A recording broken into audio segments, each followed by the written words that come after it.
Vitor Moreira havia construído uma vida de luxo em São Paulo, onde numa noite fresca, a cidade fervilhava com buzinas, outdoors piscando e pessoas apressadas pelas ruas. Em seu sofisticado apartamento de cobertura com vista para o Parque Ibirapuera, ele se acomodava em uma poltrona de couro segurando um copo de uísque. Um homem de imensa riqueza e poder, dono de um império imobiliário, Vitor exibia uma arrogância gelada e tinha a convicção de que o dinheiro sempre valia mais que o amor. Clara, sua esposa, sentava-se ao lado da lareira, brincando nervosamente com a barra do vestido. Há dias ela queria contar a notícia que pesava em seu coração, mas sempre que encontrava o olhar frio e calculista dele, hesitava. Porém, naquela noite, não aguentava mais o suspense. Respirando fundo para se acalmar, ela se aproximou e disse com voz suave: Vitor, preciso te contar uma coisa importante. Ele mal levantou o olhar do copo e respondeu, sem emoção: Fala. Com a voz trêmula, ela sussurrou: Estou grávida. Por um longo instante, reinou o silêncio.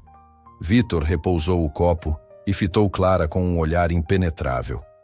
Em vez de alegria, um sorriso debochado se formou em seus lábios quando ele repetiu: Grávida? E você espera que eu acredite que esse bebê é meu?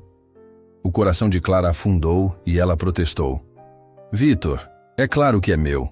Estamos casados há 3 anos. Por que eu mentiria? A essa altura, Vitor se levantou abruptamente, sua silhueta imponente pairando sobre ela. Não se faça de vítima. Clara, minha mãe já me advertiu sobre você desde o começo. Ele resmungou com desdém. Você sempre disse que eu só queria seu dinheiro, retrucou Clara, com lágrimas começando a escorrer. Sua mãe nunca me aceitou. Queria que você se casasse com alguém do mesmo meio. Eu te amava pelo que você era, não pela minha fortuna. Ela implorava, mas Vitor riu amargamente. Amor, nem me faça rir. Você acha que esse bebê vai, de alguma forma, te manter em minha vida, que vai te dar direito a uma parte do meu império? Clara balançou a cabeça, incrédula. Não estou atrás do seu dinheiro, Vitor, disse ela com firmeza. Só queria dividir minha felicidade com você.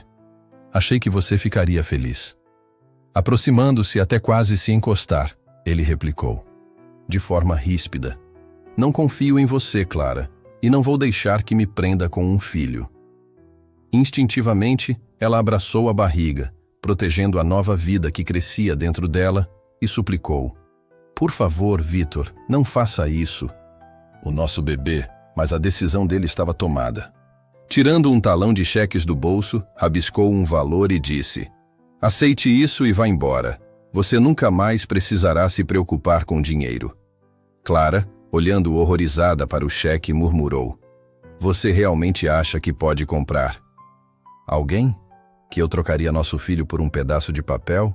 O semblante dele endureceu. Se não quer o dinheiro, então não leve nada. Você não ficará aqui. Faça suas malas e saia. Suas palavras soavam definitivas, e um calafrio percorreu a espinha dela. Naquele instante, Clara percebeu que o homem que amava havia se perdido para sempre. Sem dizer mais nada, ela se virou e foi para o quarto, com lágrimas escorrendo, enquanto apressadamente juntava suas poucas coisas. Aquela casa, onde os sonhos um dia foram construídos juntos, agora a expulsava como se ela não passasse de um intruso indesejado. Na porta, Vitor a esperava, de braços cruzados. Não volte nunca mais, disse ele, impassível. Clara o fitou uma última vez, esperando, sem palavras, captar sequer um traço de remorso em seus olhos, mas encontrou apenas frieza. Com o coração pesado, ela partiu para a noite fria. Sem família por perto, seus parentes moravam em outra cidade. E sem amigos em São Paulo, ela vagava pelas ruas movimentadas do centro, onde as luzes de neon e as calçadas cheias só intensificavam o vazio dentro dela. Segurando a barriga, ela sussurrou: Eu vou cuidar de você, meu bebê, custe o que custar. Não vou deixar que você sofra. Conforme a noite avançava, a realidade se impunha. Ela não tinha lar, dinheiro algum, nem para onde se virar. Mas, por trás do desespero, sua determinação se fortalecia. Ela jurava que, não importando o quão cruel Vítor tivesse sido, sobreviveria e criaria seu filho com muito amor, mesmo que tivesse que enfrentar tudo sozinha. Mal sabia ela que 20 anos depois, o destino a faria cruzar com o homem que a abandonou, porém agora os papéis se inverteriam. Nos dias seguintes, Clara andou pelas geladas ruas de São Paulo, sentindo o vento cortante em seu casaco leve. Os imponentes arranha-céus, que antes simbolizavam esperança e ambição, agora eram apenas lembretes da vida que se desfez em poucas horas. O homem em quem ela depositara seu coração a havia descartado sem pestanejar. Apertando a barriga, ela sabia que precisava manter a clareza, por ela e pelo bebê. Eventualmente, Clara chegou à estação de ônibus do terminal rodoviário e encontrou um banco tranquilo para se sentar. Exausta de tanto vagar, ela se acomodou enquanto os passageiros apressados continuavam suas vidas, alheios ao tempo que parecia ter parado para ela. Fechou os olhos tentando abafar o barulho ao redor, mas o sono não chegava. A fome batia forte, lembrando-a de que não comera desde a manhã, e comida exigia dinheiro, o qual ela não tinha. Com o amanhecer, percebeu que São Paulo estava cara demais para se ficar. Cada esquina trazia à memória Vítor. Precisando recomeçar, Clara lembrou de uma antiga amiga de faculdade, Natália, que morava em Belo Horizonte e sempre lhe oferecera um ombro amigo. Sem outras opções, ela seguiu rumo à rodoviária. No balcão, com as mãos tremendo, ela pediu um bilhete para Belo Horizonte quase num sussurro.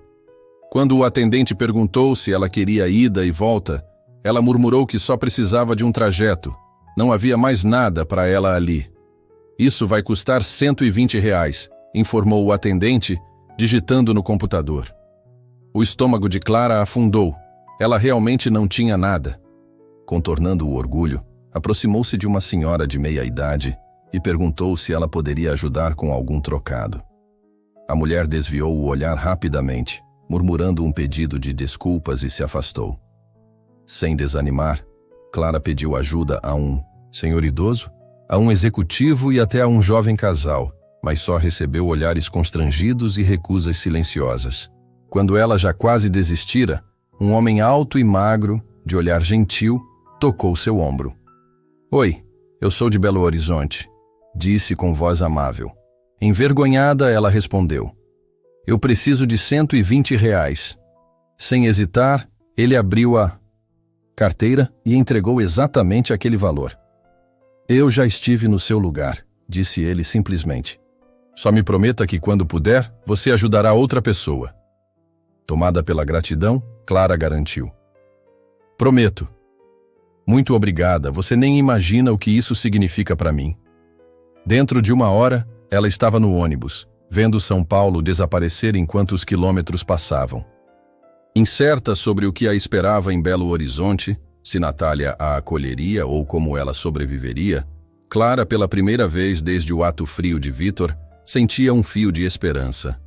Ao chegar na cidade na manhã seguinte, um misto de nervosismo e cauteloso otimismo a envolveu. Ela lembrava, de um cartão de felicitações antigo, o endereço de Natália, mesmo sem ter telefone para avisar. Ao descer do ônibus, Clara respirou fundo o ar fresco. Belo Horizonte parecia diferente. Menos acelerada que São Paulo, mas de um jeito acolhedor. Pegando um táxi com as últimas economias, ela passou o endereço e observou o carro percorrer as ruas. Ao chegar num modesto prédio de apartamentos no bairro de Savassi, ela hesitou. E se Natália tivesse se mudado? E se nem se lembrasse dela? Reunindo coragem, Clara bateu na porta.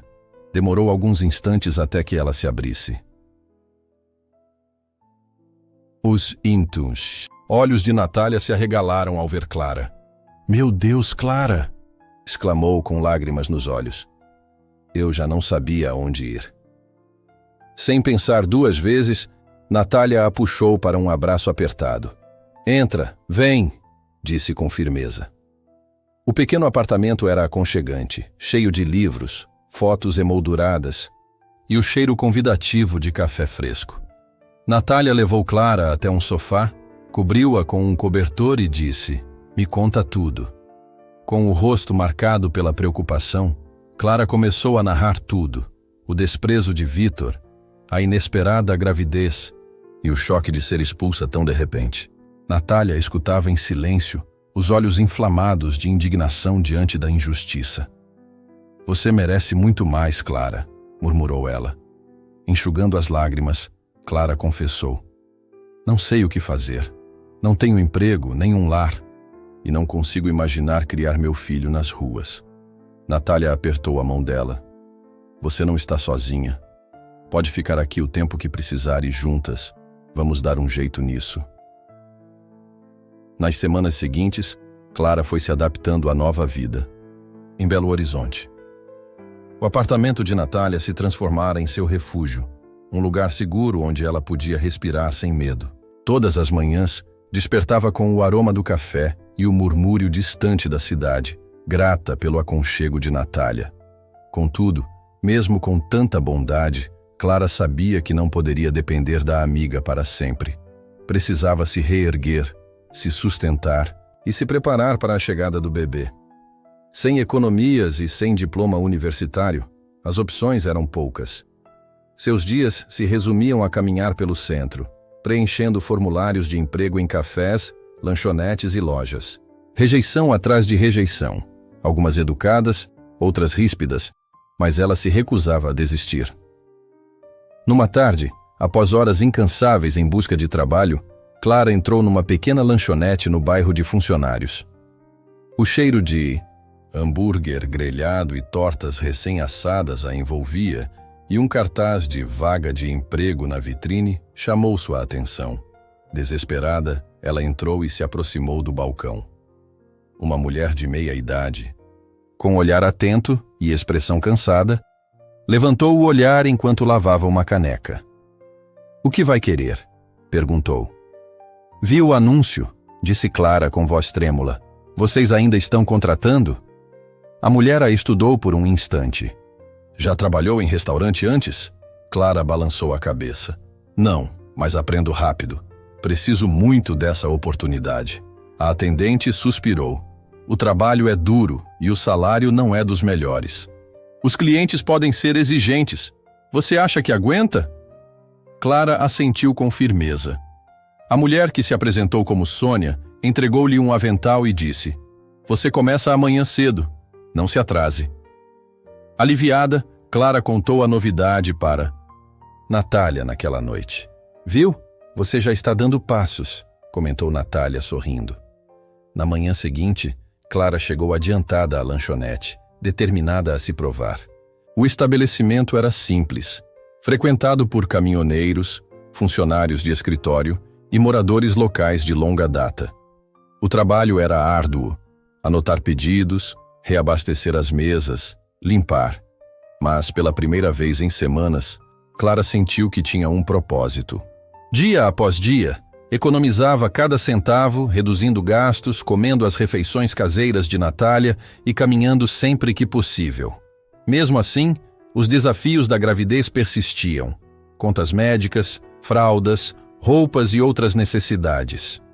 Numa noite, após um turno exaustivo, ela sentou-se com Natália na pequena mesa da cozinha e admitiu: "Preciso fazer mais. Esse emprego não basta." Natália, que também corrigia provas em seu trabalho de professora, sugeriu com carinho: "Já pensou em fazer um curso noturno? Algo que possa te dar uma chance melhor no mercado?" Clara suspirou. "Não tenho tempo, nem dinheiro para isso." Natália batucou levemente com a caneta na mesa e acrescentou: "E os programas comunitários? Existem organizações na cidade que ajudam mães solteiras com bolsas de estudo, treinamento profissional e muito mais." A ideia acendeu uma faísca de esperança em Clara. No dia seguinte, ela foi ao Centro de Apoio à Mulher de Belo Horizonte e conheceu uma conselheira simpática chamada Débora. Após ouvir atentamente sua história, Débora entregou uma lista de programas e assegurou: "Você não está sozinha. Há muita gente disposta a ajudar." Um curso em especial chamou a atenção de Clara. Uma formação curta e acessível para auxiliar em atendimentos médicos com boas perspectivas de emprego. Determinada a garantir um futuro melhor para seu filho, ela se inscreveu imediatamente. Conforme as semanas passavam, sua barriga crescia junto com sua determinação. Equilibrar trabalho, aulas e consultas médicas não era fácil, mas cada esforço era feito pelo bem do bebê. Sônia, na lanchonete, até começou a lhe dar um prato extra de comida para levar para casa, enquanto Natália permanecia sendo sua incansável apoiadora. Numa noite, enquanto Clara dobrava roupinhas de bebê que ganhara, sentiu de repente uma leve movimentação na barriga. Parando, levou a mão ao pequeno contorno e, em seguida, sentiu outro chute. Com os olhos marejados, ela sussurrou: "Você realmente está aqui, não é?" Naquele instante, um amor avassalador a tomou, silenciando toda a dor infligida pela frieza de Vítor. Enquanto isso, longe de Belo Horizonte, Vítor Moreira seguia sua vida de ostentação em São Paulo, alheio à mulher que havia abandonado. Seu império imobiliário crescia, e seu nome aparecia em revistas e matérias de prestígio. Mulheres iam e vinham, mas nenhuma ficava tempo suficiente para deixar marca. Convencido de que tinha feito a escolha certa, Vítor via Clara como apenas um erro, um problema que ele havia eliminado de sua vida. Jamais se preocupava com o filho que deixara para trás. Contudo, o destino tem suas surpresas, e Vítor jamais imaginara que 20 anos depois, Clara reapareceria, não como a mulher despedaçada que ele descartara, mas como alguém muito mais forte do que ele jamais poderia ter imaginado. Nos anos que se seguiram em Belo Horizonte, Clara reconstruiu sua vida. Meses se transformaram em anos enquanto ela criava um ambiente estável não só para si, mas também para seu filho, Lucas, que nasceu no Hospital das Clínicas. Desde o primeiro instante em que o segurou, com aquelas pequenas mãozinhas envolvendo a dela, Clara soube que sua missão era maior do que qualquer dor que Vítor lhe causara. Os primeiros anos foram os mais difíceis. Ela se dividia entre longos turnos na lanchonete e os estudos para se tornar assistente administrativo em uma clínica médica, sempre com o apoio incondicional de Natália. Em muitas noites, o cansaço a dominava, mas o sorriso sonolento de Lucas fazia tudo valer a pena. Quando Lucas completou 5 anos, Clara conquistou um emprego fixo numa clínica pediátrica em Savassi, deixando para trás a lanchonete. Não foi uma vitória espetacular, mas significou que ela finalmente podia arcar com o aluguel de um modesto apartamento de 2 quartos em um bairro seguro. A vida continuava, desafiadora, mas agora tinha estabilidade. Clara se esforçava para que Lucas tivesse tudo o que precisasse: livros, roupas quentinhas e, de vez em quando, algum mimo especial. Naqueles dias, ela raramente pensava em Vítor. Surgiam momentos de raiva e dúvidas se ele algum dia se arrependira, mas com o tempo percebeu que insistir nisso não a levaria a lugar nenhum. Ele havia decidido cortá-la de sua vida, e ela escolhera construir uma nova história. Lucas cresceu se tornando um menino inteligente e cheio de compaixão, herdando a resiliência e a determinação da mãe, embora seus olhos azuis, traço inconfundível do pai, contivessem um misto de doçura e tristeza. Clara sempre foi honesta com ele sobre suas origens, que o pai o abandonara antes mesmo de seu nascimento e que era um poderoso empresário em São Paulo, mas sem mágoa. As pessoas fazem escolhas das quais não podem voltar atrás, dizia ela. Lucas, que adorava a mãe, nunca insistiu em detalhes sobre Vítor. Quando completou 18 anos, tornou-se tudo aquilo que Clara sempre esperara: um jovem responsável, ambicioso, com uma mente brilhante e um coração bondoso. Sua entrada na Universidade de São Paulo enchia a mãe de orgulho e apreensão. Deixá-lo partir foi a decisão mais difícil de sua vida. No dia em que o acompanhou até a capital, ela o abraçou forte e sussurrou: "Vai lá e faz a diferença, meu amor." Ele prometeu ligar todos os dias, e ao se misturar com a multidão de estudantes, ela sentiu tanto o peso dos sacrifícios quanto a beleza do que haviam construído juntas. Enquanto isso, a vida de Vítor Moreira seguia por caminhos diferentes. Seu sucesso no setor imobiliário o transformara em um dos homens mais ricos de São Paulo. Mas suas conquistas tinham um preço. Ao longo dos anos, ele se casou 2 vezes, ambos os casamentos terminando em divórcios amargos. Teve filhos em cada união, mas mantinha relações quase inexistentes com todos. Seu império lhe trouxe riqueza e fama, mas nenhum sentimento de verdadeira felicidade. Ele sepultou o passado, convencido de que suas atitudes eram necessárias e que já tinha seguido em frente, descartando Clara como um capítulo encerrado. Entretanto, o destino não tarda a se manifestar. Certo dia, enquanto Lucas caminhava pelo centro de São Paulo, empolgado com seu futuro, parou em frente a um imponente prédio com a placa Empreendimentos Moreira. Ele já ouvira o nome da família pela mãe. Curioso, sentiu um forte impulso de conhecer mais sobre o homem que os abandonara. Com o coração acelerado, tirou o celular e pesquisou. Artigos retratavam um empresário implacável, admirado pela riqueza, mas criticado pela falta de sensibilidade. Enquanto Lucas via as imagens de Vitor, uma mistura de emoções o invadia. Aquele era o homem que escolhera o poder em detrimento da família, alguém que se afastara sem olhar para trás. Naquela mesma noite, Lucas ligou para a mãe. "Mãe, você já se perguntou se ele se arrepende?" perguntou baixinho. Houve uma pausa do outro lado da linha antes de Clara responder. "Talvez, mas eu parei de me importar há muito tempo." Lucas ficou em silêncio por um bom tempo. Mesmo que a mãe já tivesse seguido em frente, ele ainda buscava respostas. Não sabia se queria uma confrontação, um pedido de desculpas ou apenas o reconhecimento de que ele existia. Nas semanas seguintes, pesquisou tudo sobre Vitor. Quanto mais descobria, mais se sentia dividido. Histórias de casamentos fracassados, filhos afastados e negócios cruéis formavam o retrato de um homem que construiu seu império a um custo pessoal altíssimo. Numa tarde, enquanto caminhava pela região financeira, Lucas tomou uma decisão ousada. Entrou no imponente prédio da Empreendimentos Moreira, com o coração batendo forte. Uma recepcionista bem vestida, na faixa dos 40, o olhou e perguntou: "Você tem agendamento?" "Não", admitiu Lucas. "Mas preciso ver o Sr. Moreira. É importante." A recepcionista arqueou uma sobrancelha. "E você é?" Após uma breve hesitação, Lucas respondeu com firmeza: "Eu sou seu filho." A funcionária o examinou por um bom tempo, misturando ceticismo e curiosidade, como se tentasse decidir se aquele jovem estava dizendo a verdade. Lucas sentiu um turbilhão de emoções.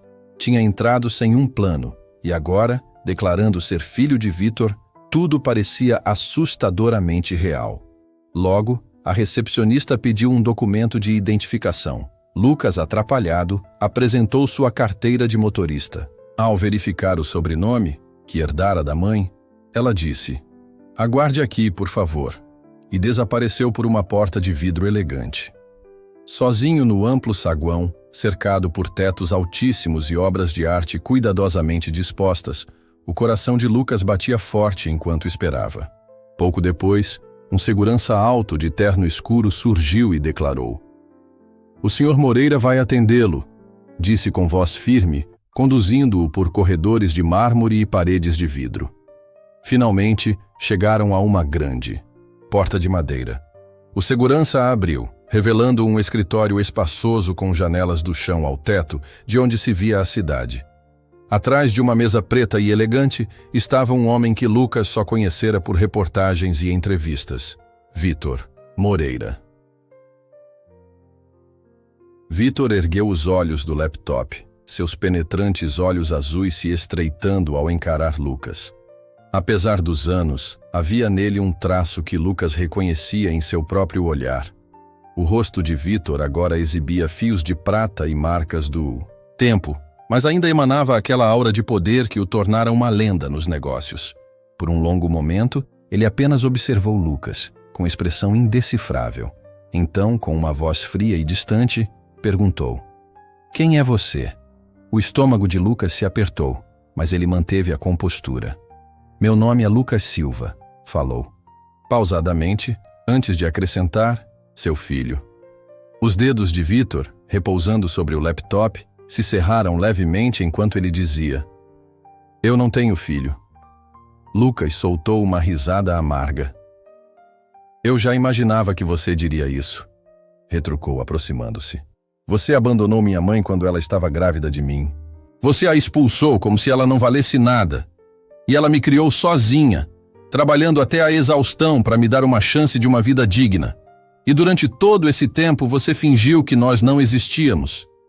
Vitor suspirou lentamente, como se reunisse os pensamentos. Caminhou em torno da mesa. E de perto, Lucas notou um lampejo de hesitação em seus olhos. "Clara Silva", murmurou Vitor quase para si mesmo. Esse era o nome dela. Voltando a olhar para Lucas, pela primeira vez, surgiu um traço de reconhecimento, não apenas indiferença. "Ela nunca tentou me contatar", completou. Lucas, cerrando os punhos, respondeu com firmeza: "Então, por que ela tentaria? Você deixou claro que ela não era bem-vinda, expulsou-a sem nada." Vitor, esfregando o rosto, aparentava um cansaço que ia além do estresse dos negócios. Era algo mais profundo. "Você não deveria estar aqui", disse ele finalmente. A raiva de Lucas explodiu. "Por que é inconveniente para você? Por que estraga a vida perfeita que construiu?" Vitor balançou a cabeça dizendo: "Eu não vim atrás de dinheiro, não quero nada de você. Só precisava te ver para entender como um homem pode abandonar o próprio filho e nunca olhar para trás." Por um longo instante, Vitor ficou em silêncio. Depois, com voz baixa, disse: "Você acha que foi fácil? Que eu não pensei nisso?" Lucas o encarou incrédulo. Se tivesse pensado, certamente não teria feito nada a respeito. Vitor deu uma risada amarga. "O que você esperava? Eu era jovem, ambicioso e não estava preparado para a paternidade."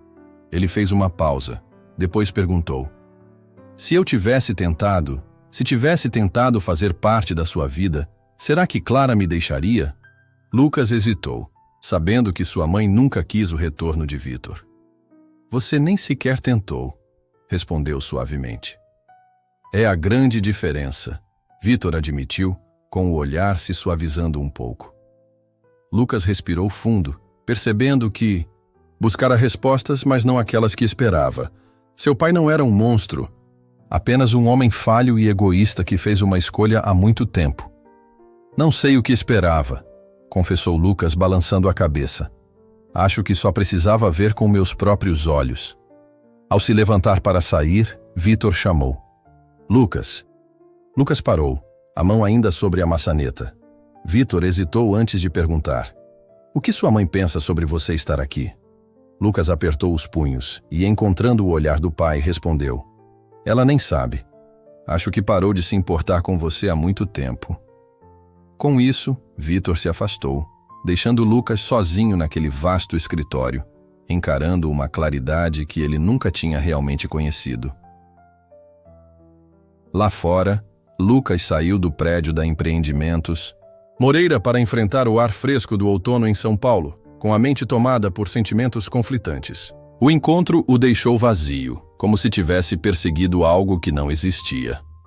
Durante anos, ele imaginara uma confrontação dramática com o homem que os abandonou, mas a realidade era bem menos teatral. Vitor não era um vilão impiedoso, nem um homem arrependido implorando por perdão. Era simplesmente um empresário que tomou uma decisão e conviveu com ela, sem pedidos de desculpas ou explicações, apenas uma fria aceitação do passado. Essa indiferença doía mais do que um simples abandono, deixando Lucas se sentindo perdido. Ele vagou pelas ruas movimentadas, enquanto o som dos táxis e das conversas se misturava num zumbido constante. Mesmo com o celular vibrando com mensagens de sua mãe, Lucas as ignorava, sabendo que ela se perguntaria por que ele não retornava a ligação. Por fim, encontrou refúgio num banco no Parque do Ibirapuera, onde o ar fresco, o cheiro das folhas caídas e a imagem dos corredores que seguiam seus próprios caminhos proporcionavam um breve alívio. Pensando na mãe, nas noites em que ela trabalhava em 2 empregos, perdia aniversários e eventos escolares, mas sempre estava presente quando ele precisava, Lucas finalmente conferiu suas mensagens. Como esperado, havia várias chamadas perdidas e recados, inclusive um que dizia simplesmente: "Me liga, é importante." Com o coração apertado, ele discou. No primeiro toque, a voz reconfortante da mãe respondeu: "Lucas, onde você esteve?" "Tentei falar com você o dia inteiro." "Desculpa, mãe", respondeu, esfregando a testa. Só precisava de um tempo para pensar. Depois de uma breve pausa, ela perguntou suavemente: "Onde você está?"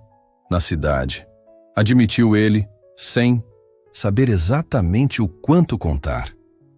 Após um instante de silêncio, ela disse: "Você foi vê-lo, não foi?"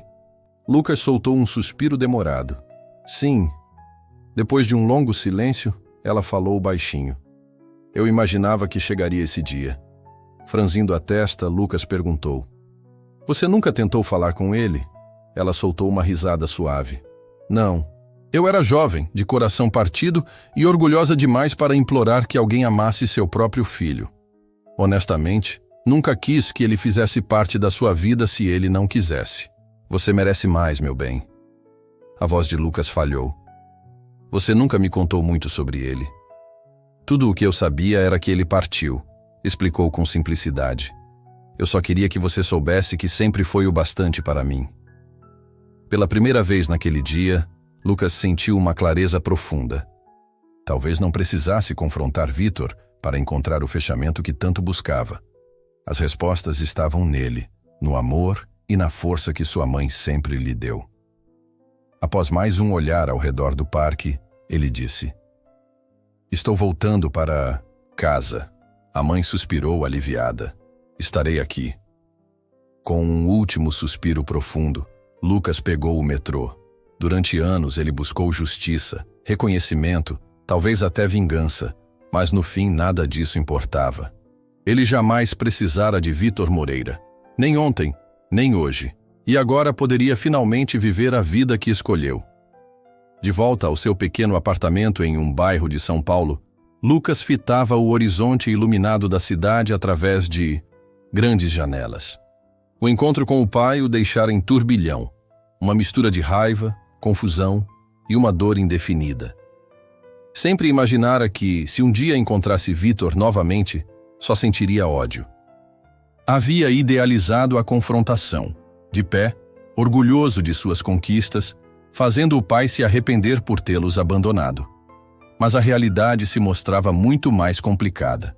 Seu pai, agora um homem debilitado, despojado da arrogância de outrora e marcado pelo arrependimento, mudara tudo. Nos dias seguintes, Lucas se afundou no trabalho.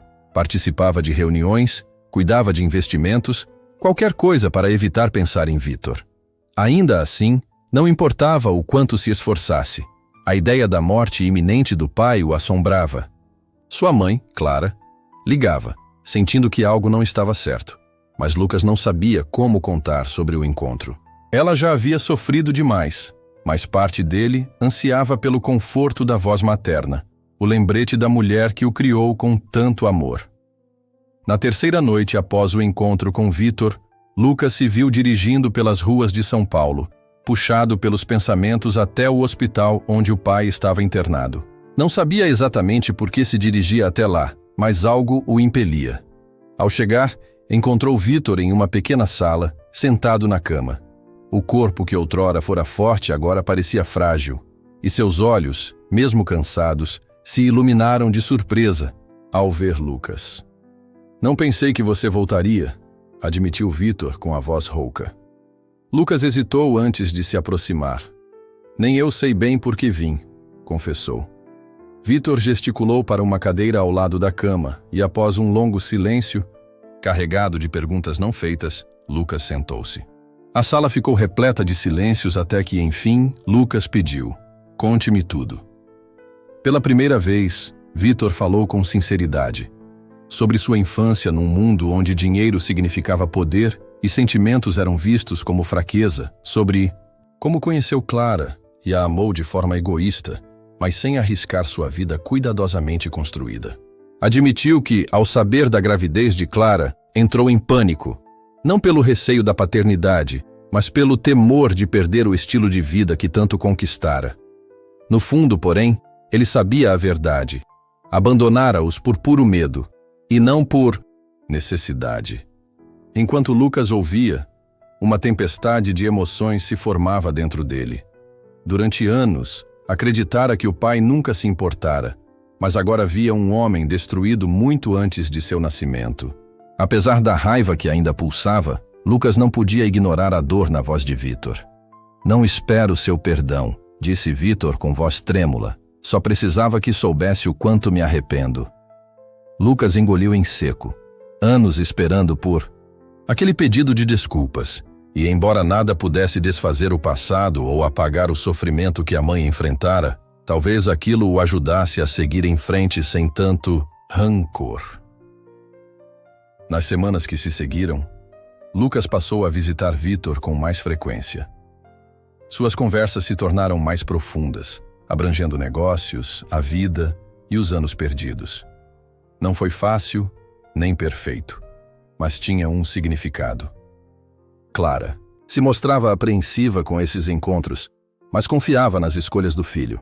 Numa noite, enquanto Lucas se sentava ao lado da cama de Vítor, o homem idoso o olhou com olhos cansados, porém serenos, e disse: Eu nunca fui o pai que você mereceu, mas nesses últimos dias você me permitiu ser algo parecido. Lucas sentiu o peito apertar. Jamais o chamara de pai, e talvez nunca chamasse, mas naquele momento apertou a mão de Vítor, num gesto que se aproximava do perdão. 2 dias depois, Vítor Moreira faleceu. Em seu testamento, deixou tudo para Lucas, não apenas sua fortuna, mas também diários pessoais e cartas não enviadas, fragmentos de um homem que Lucas jamais conhecera por completo. No início, ele não sabia o que fazer com tanto legado, mas com o tempo, ao folhear aquelas páginas, passou a compreender o pai de uma forma inédita. Meses depois, enquanto olhava pela janela de seu escritório, na cidade que ajudara a construir, Lucas percebeu algo importante. Anos haviam se passado enquanto ele buscava sucesso para provar que não precisava do pai. Mas agora, pela primeira vez, ele não correra mais. Estava seguindo em frente, não em negação do passado, mas em aceitação dele.